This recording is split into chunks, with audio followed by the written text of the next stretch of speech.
Κύριε Τσίμαρη, έχετε το λόγο.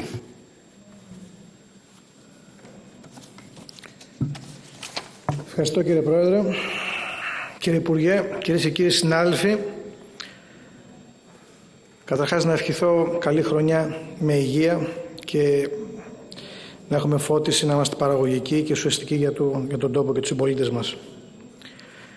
Δεν μπορώ κι εγώ να επικροτήσω το κοινοφιλές έργο του Ιδρύματος Σταύρος Νιάρχος, που μέσα από το πρόγραμμα Διεθνής Πρωτοβουλία για την Υγεία που υλοποιεί αφήνει ισχυρό αποτύπωμα βελτίωση του υγειονομικού συστήματος στη χώρα μας. Η νέα δωρεά συνεχίζει την πολύχρονη υποστήριξη στο ΕΚΑΒ με ηλεκτροτεχνικό εξοπλισμό μετά την προμήθεια των 143 ασθενοφόρων το 2017. Τα 5 εναέρια μέσα, μόλις παραδοθεί και το νέο αεροσκάφος, το οποίο τη σύμβαση καλούμαστε σήμερα να επικυρώσουμε, θα περιλαμβάνουν 2 πλήρως ιατρικά εξοπλισμένα ελικόπτερα και 2 αεροσκάφη και ένα επιπλέον το σημερινό 3, διασφαλίζοντας ταχεία και ασφαλή αεροδικομιδή ασθενών και τραυματιών από απομακρυσμένες ανά την Ελλάδα περιοχές προς τα κεντρικά σημεία της χώρας, ώστε να λάβουν την απαραίτητη και άμεση περίληψη. Και η ανάγκη αυτή, λόγω της υποστελέχωσης των περιφερειακών νοσοκομείων, βαίνει γεωμετρικώς αυξανόμενη και δείχνει ακριβώς το έντονο υγειονομικό πρόβλημα στο οποίο βρίσκεται αυτή τη στιγμή η περιφέρεια, κυρίως στα νησιά του Αιγαίου. Και η υποστελέχωση όλου του ΕΣΥ φαίνεται και στην επιδείνωση ή τη στασιμότητα όλων των δικτών υγείας, όπως αναδεικνύουν οι εκθέσεις των διεθνών οργανισμών. Άρα υπάρχει ένα πολύ σοβαρό πρόβλημα, παρόλο από όσα εσείς διατείνεστε ότι βελτιώνεται και ανασχέτεται. Είναι σημαντικές και καλοδεχούμενες δωρεές από ιδιωτικούς φορείς, γιατί συμπληρώνουν τις ελλείψεις και τα κενά που ίδια η πολιτεία αδυνατεί να καλύψει στην υγεία. Ωστόσο, φαίνεται ότι ενώ πρέπει να λειτουργούν συμπληρωματικά, εσείς έχετε αναπαυθεί και δεν έχετε διαμορφώσει το κατάλληλο πλαίσιο για την επαρκή κάλυψη όλων των υγειονομικών αναγκών του πληθυσμού. Και αυτό που θα θέλαμε να ξέρουμε είναι αν έχετε κάνει καθόλου κάποια αναλογιστική μελέτη, να δείτε αν το κόστος των διακομιδών και το είδος των διακομιδών θα μπορούσε να μειωθεί ή να τροποποιηθεί με προσλήψεις στα κατατόπους νοσοκομεία ή την ενίσχυσή τους. Υπάρχει τέτοια μελέτη? Για να ξέρουμε και εμείς τι είδους περιστατικά διακομίζονται και αν υπήρχε στελέχωση θα ήταν αυτό απαραίτητο. Μιλάμε για τα μεγάλα νοσοκομεία, κυρίως του Νοτιού Αιγαίου.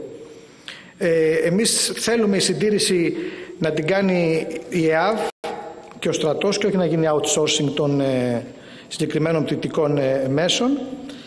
Και αυτό που θέλουμε είναι να δηλώσουμε από αυτό το βήμα τη στήριξή μας στο ΕΚΑΒ.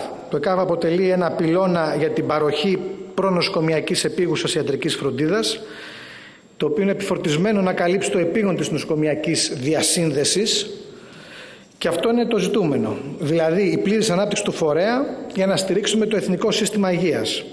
Άρα ταυτόχρονα με τον εξορισμό των μέσων που διαθέτει, ασθενοφόρα, πτυτικά μέσα, θα πρέπει να αναδιοργανώσουμε το ΕΚΑΒ. Και ας ξεκινήσουμε από την σύσταση και επικαιροποίηση του οργανογράμματος, που έχει πάνω από μια δεκαετία το οποίο λιμνάζει, ώστε να διευκολυνθούν οι διοικητικές διαδικασίες. Και δεν νοείται σύγχρονος φορέας δημόσιας διοίκησης χωρίς οργανισμό. Και φυσικά χρειάζονται προσλήψεις μόνιμου προσωπικού. Και αυτό, για να καταφέρουμε να αντιμετωπίσουμε τις σύγχρονες υγειονομικές προκλήσεις, θα πρέπει να καταρτήσουμε ένα πλήρες σχέδιο ανάπτυξης των δυνάμειών μας.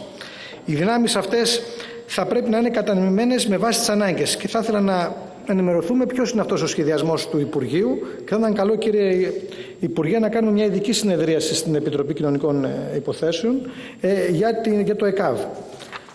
Δηλαδή, ποιος είναι ο σχεδιασμός χωρικής κατανομής των κέντρων του ΕΚΑΒ, με ποια κριτήρια, ποιες μελέτες έχει γίνει αυτή η κατανομή και αν επικαιροποιείται, σε τι ποσοστό βρίσκεται αυτή η κάλυψη, πώς είναι αναπτυγμένες αυτές οι διαθέσιμες ανάγκες, τα πληρότερα των ασθενοφόρων και του ΕΚΑΒ σε τι ποσοστό βρίσκονται και κυρίως με τι προσωπικό, μόνιμους ή συμβασιούχους. Το ζήτημα της τελέχωσης. Τα ΕΚΑΒ θα λειτουργήσουν με περισσότερα τμήματα ανά την Ελλάδα ώστε να αποκτήσουμε πλήρως καταρτισμένο προσωπικό και να ανατρέψουμε αυτή την κατάσταση. Και μια ερώτηση. Με τα προγράμματα διάσωσης, με το πρόγραμμα Ερμής Θεοχαρόπουλος, τι γίνεται, ποια θα είναι η διασύνδεση και ποια είναι η υλοποίησή του στην πορεία του χρόνου και πώς θα συνδεθεί λειτουργικά με το ΕΚΑΒ. Η ευθύνη της πολιτείας να λειτουργεί τα μέσα που διαθέτει σε πλήρη ανάπτυξη με ασφάλεια και το κατάλληλο προσωπικό αποτελεί επί της ουσίας και την αποζημίωση εισαγωγικά ότι οι δωρεές αποδίδουν τα μέγιστα για το σκοπό για τον οποίο υλοποιήθηκαν. Οι δωρεές αποσκοπούν στη διασφάλιση της πρόσβασης σε ποιοτικές υπηρεσίες υγείας για όλους ανεξάρτητα από γεωγραφικούς, όλους τους πολίτες, ανεξάρτητα από γεωγραφικούς ή άλλους περιορισμούς. Και εμείς ως πολιτεία έχουμε χρέος να το τηρήσουμε με χρηστή διαχείριση. Εμείς θα ψηφίσουμε υπέρ της σύμβασης. Ευχαριστώ.